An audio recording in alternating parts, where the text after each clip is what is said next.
Welcome to our channel. Today we how to transfer apps with Android easy tutorial step by step clearly.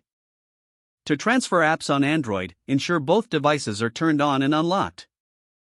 On the new device, open the Google Play Store app. Tap the menu icon, usually found in the top left corner. Select My Apps and Games from the menu list. Here, you will see a list of all apps linked to your Google account.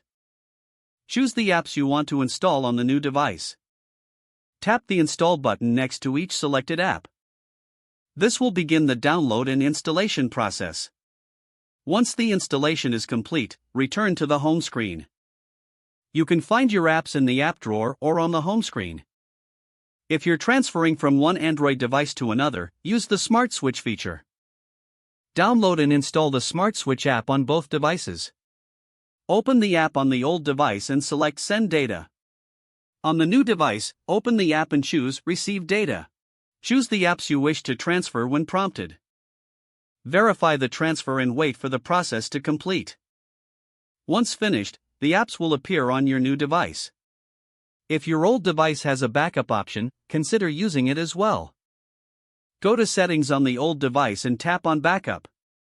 Follow the prompts to back up your apps and data. Restore the backup on your new device through the same settings. Your apps and data will now be available on the new device. This way, you can easily transition to your new Android phone without losing your favorite apps.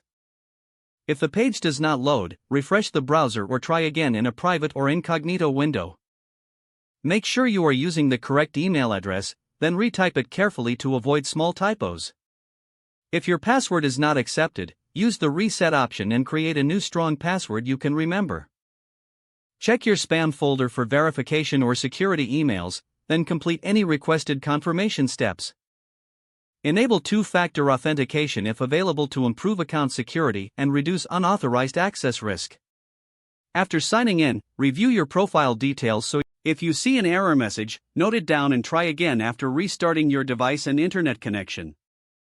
Don't forget to like this video and subscribe to our channel for more step-by-step tech guides.